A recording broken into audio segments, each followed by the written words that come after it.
All right, joining me now for the first edition of Know Your Knights for the 2016-2017 season is Knights defenseman Tim Gelatt. And Tim, thanks for giving us a few minutes here. It's game day here inside the Revolution Ice Center. You guys set to face off against the Northeast Generals in a couple hours. But before we get to that, let's start with you. You know, you're now in your second year in the NAHL. How do you feel this game is kind of, this level, I should say, of this game works for you now? Do you feel like it's slowing down? Do you feel like you're more comfortable at it?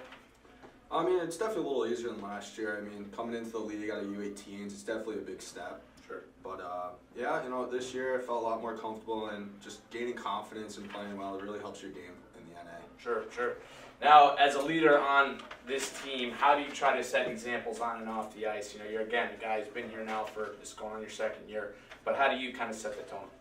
I mean, you know, the NA is a very, very hard league to play in, and I think for the guys to have someone like me, Dorian, Jimmy, the guys who have played in the league twice, this is the second year, it's nice to have us because they can lean on us a little bit, and we kind of have to guide them in that right area, what to do, how to stay healthy. I mean, it's a 60-game season. It's very long. It's a grind. So you got to keep your body in good shape. You got to eat well, and I think we've done a good job of showing the guys that. Sure. Now, you have a lot of familiar faces in this locker room. I mean, some of the guys that have already been through and left, or some of the guys that are still here are guys you've played with in the past, whether it's your brother, whether it's a guy like Christian Acosta, Matt Kidney. You know, how does that also, and having your family somewhat nearby, you know, only a couple hours away, how does that kind of help set up that family-type environment in the locker room amongst your teammates? Well, you said it, that like we're a family, and I think that translates on to the ice for us. When we're clicking good, when we're gelling, we're playing great, and I think that's what sets us apart from other teams, is that we bond a lot better than other teams. We're a lot closer. Sure. Now, last year, I mean, was this team's first year in the NAHL as well as yours. And this year, clearly, you guys have taken a step forward, but still kind of searching for some of that consistency. You know, you can look at the last 2 weekends against Johnstown as kind of an example of that. You sweep them at home, and then you get swept on the road. You get an overtime point on the road. But what kind of steps do you guys still need to take to really reach that next level in terms of winning hockey? I think we have to really focus on playing a consistent 60-minute game. We've had stretches where, like last weekend in Johnstown, we came out flying the first 2 periods and left off the gas in the third. So I think we just have to play consistent 60 minutes, and we got to stay disciplined and stay out of the penalty box. It's hurting us a lot. Yeah, absolutely. All right, well, so we'll flip it over to a little more lighthearted section of these interviews. We did it last year a little bit. We call it rapid fire. It's the holiday season, so you got a couple of the holiday questions going here for you, but we just had Thanksgiving. I got to ask you, what's your favorite Thanksgiving dish? Definitely mashed potatoes and, you know, turkey. Okay. Mashed potato guy. Solid. All right. I like those answers. Always a classic staple. All right. Movember has also just ended and wrapped up here. One of the players that got some of the positive attention, you mentioned him earlier, was Dorian Dawson. Had a nice lip sweater going there. The NA even picked it up on Twitter.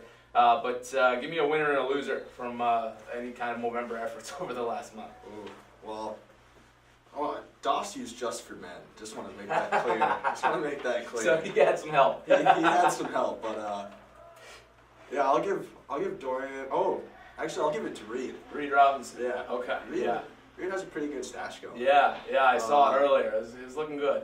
He had the handlebar going for a little bit. I liked it. Yeah. Loser. Let's see. I have to say my brother. Okay. Doesn't grow facial hair. It's something about that blonde hair, right?